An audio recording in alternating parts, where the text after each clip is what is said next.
कोई ऐसा WhatsApp group आपकी नज़र में आया या कभी किसी ने आपको ऐसे जोड़ने की कोशिश की जो संदिग्ध व्हाट्सएप ग्रुप हो, जिसे आपने इंटरेस्ट न लेते हुए डिलीट कर दिया हो या ब्लॉक कर दिया हो, लेकिन आपकी जानकारी में हो कि ऐसे व्हाट्सएप ग्रुप्स चल रहे हैं जिसमें बाबरी की टीस को लेकर के और मौलाना साद हुसैन के जो है वीडियोस देखने की बात कही गई है?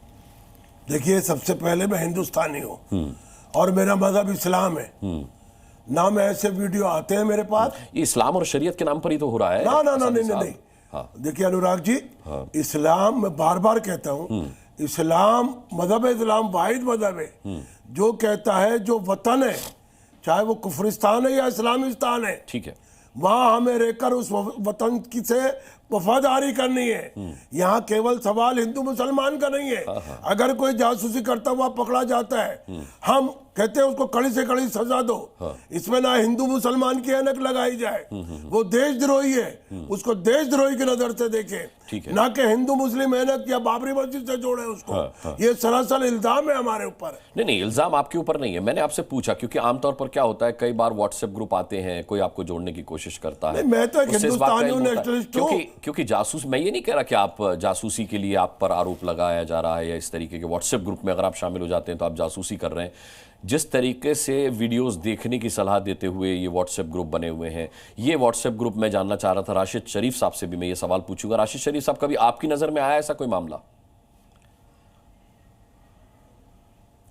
नहीं सर, मेरी नज़र में तो अभी तक ऐसा मामला नहीं आया। अभी तक जो टीवी पे आप लोग बताते हैं कि ये जासूस मिला, वो जासूस मिला, बीजेपी के कई लोग घटे इसमें, कई हरियाणा से घटा, कोई ऐसा जम्मू कश्मीर से घटा, यही तो बस आपके चैनलों से देखते हैं। अब ये जो आप बता रहे तहरीक लश्कर के तुफैल साहब और या हारून साहब, अगर वाकई इसमें अगर इन्वॉल्व है तो बिल्कुल ऐसी सजा मिलना चाहिए सर जो बीजेपी के जासूसों को सबक मिले।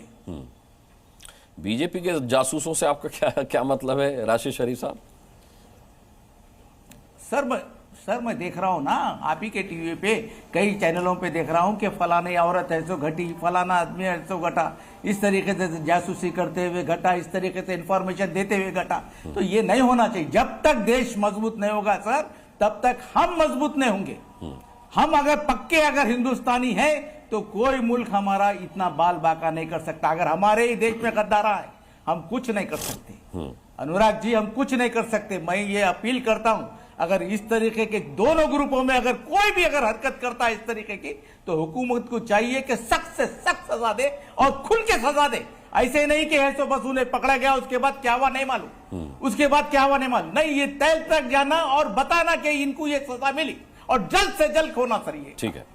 ठीक है। तारिक खान साहब, आपसे भी एक सवाल पूछूंगा क्योंकि MIM की देशभक्ति पर कोई सवाल नहीं उठा सकता। जिस तरीके से ऑपरेशन सिंदूर के बाद आपके नेता असदुद्दीन ओवैसी मुखातिब हुए हैं इस देश की जनता से, अपनी पार्टी से, अपने नुमाइंदों से, जाहिर सी बात है कोई शक नहीं कर सकता। लेकिन सवाल ये है कि इस तरीके के व्हाट्सएप ग्रुप चल रहे थे।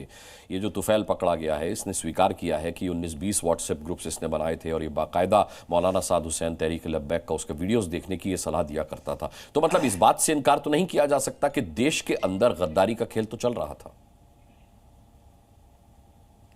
देखिए, सबसे पहले तो तुफैल और हारून साहब नहीं है। हाँ। अगर जासूसी कर रहे थे, सख्त से सख्त सजा दीजिए, सख्त से सख्त और त्वरित दीजिए। सवाल यह भी खड़ा होता है कि क्या इनकी मॉनिटरिंग के लिए हमारे पास या यूपी सरकार के पास या सेंट्रल गवर्नमेंट के पास कोई एजेंसी है जो इनको पकड़ेगी? यह सरकार से सवाल है। दूसरी बात, आपने कहा कि इनको कौन सा मजहबी रंग दिखाया गया, हारून को और तुफैल को। अच्छा, कोई इनको मजहबी रंग दिखाया गया मुसलमान वाला, तो मैं आपसे पूछता हूं कि ज्योति को कौन सा रंग दिखाया गया था? वो तो मुसलमान नहीं थी। ज्योति को कौन सा रंग दिखाया गया होगा?